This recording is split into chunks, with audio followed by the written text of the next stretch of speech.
I've got a serious question for you. If the Hamas terrorists in Gaza were to start building Auschwitz-style ovens to burn Jews like the Nazis did, would the world still demand that Israel stop defending itself and attacking them? Of course. See, the official goals of Hamas already are the same as the Nazis, to kill every Jew. The Hamas charter says so 12 times.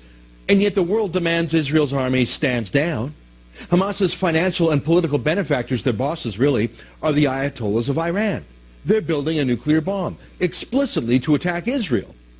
And yet the world not only permits this, it repeatedly warns Israel not to preemptively attack Iran. Earlier this month, Hamas's leaders confirmed yet again that every Jew in Israel, man or woman, adult or child, is a target for their terrorism. Here, listen to Hamas's official prayers just on Friday.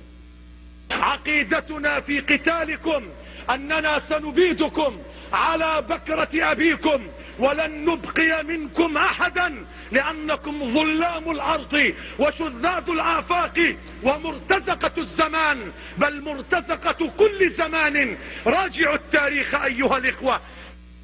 Hamas aren't soldiers as an army. They're terrorists. They're murderers. They're like the Nazis, but without the official army part, really, without the running a country part. They just want the Holocaust part. The Hamas chant, from the river to the sea, is shorthand for eliminating every single Jew from all of Israel, as in from the Jordan River to the Mediterranean Sea, not just from the disputed West Bank, but from everywhere in Israel. Just as Hamas does not distinguish between civilians and soldiers, it does not distinguish between different proposed peace maps. They just want all the Jews dead. You can hear that chant even in English, even in Canada, at any anti-Israel pro-Hamas rally you look at. From the river to the sea, Palestine will be free. That's the new Nazi chant. That's the new kill all the Jews chant. And you can hear it in English in Canada, and yet the world demands that Israel stop defending itself. Destroying the sole Jewish state is a different goal from creating a Palestinian state, which would be the 23rd Arab country in the world. Now, in 2005, Israel gave Palestinians at least part of a state, the Gaza Strip.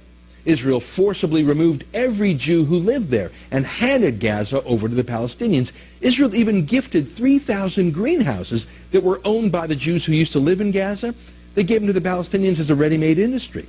Now, it's unlikely that Gaza could have become an Arab Hong Kong or something, although stranger things have happened, as the Arab city of Dubai shows. But instead of setting to work building Gaza as a prosperous or even a peaceful mini-state, the Palestinians chose Sharia law and a terrorist government that has fired thousands of rockets at Israel from amongst Gaza's houses and schools. And those 3,000 greenhouses, yeah, like the Jews themselves, gifts from the Jews had to be destroyed, and they were. So back to my first question. If Hamas started building a little Auschwitz, a little concentration camp, with Jew-burning ovens in Gaza, would the world stand by and, worse, tell Israel to stop defending itself? The concentration camp ovens question, it's not hyperbole. I mean, Hamas has fired thousands of rockets at Israeli civilians. Some are unsophisticated mortars, but others are genuine military weapons imported from Iran. Now, it's miraculous that so few of these missiles have actually killed Jews. Israel has deployed an anti-missile defense system called Iron Dome that has shot down 90% of the rockets that were on course to hit populated areas. This, too, has earned the world's condemnation. How dare Jews not die, at least proportionately with their Hamas enemies? Just listen to the media party go on about the civilian death count being disproportionate. Israel has lost 40 soldiers and 2 civilians in the fighting. 51 people, mostly soldiers, the Palestinians report. More than 1,000 of their people have been killed, mostly civilians. Again, mostly civilian. 32 Israeli soldiers and 3 civilians have also been killed, raising the death toll in Gaza to more than 1,000. But is that a ratio that's defensible? A disproportionate death toll in that conflict. 230 Palestinian deaths, 1 Israeli.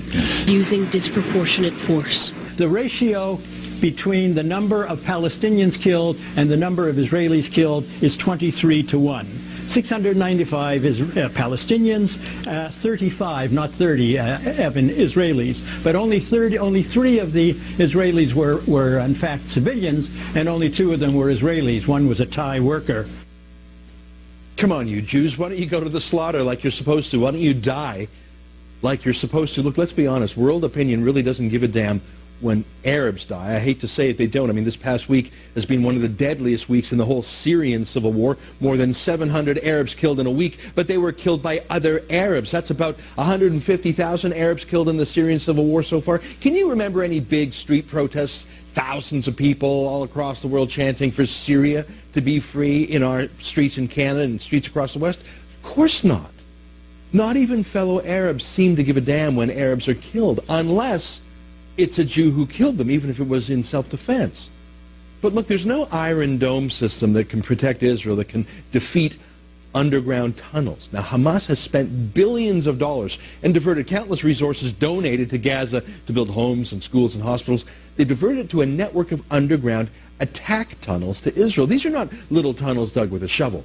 They are massive underground engineering projects, some 70 feet underground, made with steel-reinforced concrete, going hundreds of feet past the Gaza-Israel border underground towards Israeli towns. Their purpose is obvious: to provide secret entrances through which terrorists can emerge, slaughter Jews, kidnap more, and then steal them away in those same tunnels to be kept as hostages back in Gaza.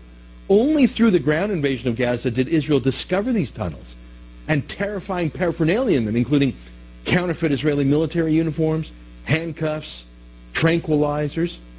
Captured Hamas terrorists confirmed the purpose: sneak attacks on Israeli towns, timed for this fall. These tunnels were revealed before Barack Obama demanded Israel ceasefire against Hamas. So I ask you the question again: if Hamas were to be caught building an Auschwitz, would the world still tell Israel to go quietly to the slaughter? And the answer again is, of course. Now, after the Holocaust, Western liberals came up with a slogan: never again. They swore that they would never again allow a second Holocaust. Well, it's been less than 70 years, and a second one is being promised and planned, and the new Nazis are trying to execute that plan. It is a second Holocaust, but is it possible? I mean, could it really happen? Well, it's even more possible than the first, because the first one was unimaginable. Now that the first Holocaust has happened, we can imagine it, and millions of these new Nazis can imagine it, and they dream about it, and they support it happening. And this time, it wouldn't take 6 years to do as Hitler took. It could take 6 seconds with an Iranian nuke. And the Nazis aren't just concentrated in one country, as they were in Germany in the 30s and 40s. The Nazis are even here across the West, and even here in Canada. I mean, Paris, France, is burning as tens of thousands of these new Nazis, Muslim extremists from North Africa mainly, riot in the streets, harass individual Jews, and try to storm synagogues. And this guy, working for the Toronto Transit Commission, look. Free Gaza, free Palestine, and if they continue now, we will go from here there, and we'll kill the Israel. We're going to kill that all Israel, and we're going to show the power what we can do further. Thank you. You're going to kill Israel? You want? No, I'm just saying we're going to go there and we're going to show the power to them. I'm sorry, that's Nazism, except it has a foreign accent, and it's Muslim now, and so Western liberals are afraid to call it Nazism because we want to be politically correct and tolerant. If only there were a Jewish state in the 1930s with a tough and modern army, as Israel has now, maybe they would have gone in and defeated the Hamas of the 1930s, the Nazi Party. Maybe they could have stopped the Second World War from happening. Israel wants to stop Hamas from setting the world on fire in 2014, but most of the world, or at least the world's leaders, well, they don't seem to mind if the world burns a little bit. I guess they imagine, as with the Nazis, that maybe it'll just be the Jews who are burned. But no, if Hamas wins, if Al-Qaeda wins, if ISIS wins, if Iran wins, do you really think they'll limit their new Nazi wars to just the Jews?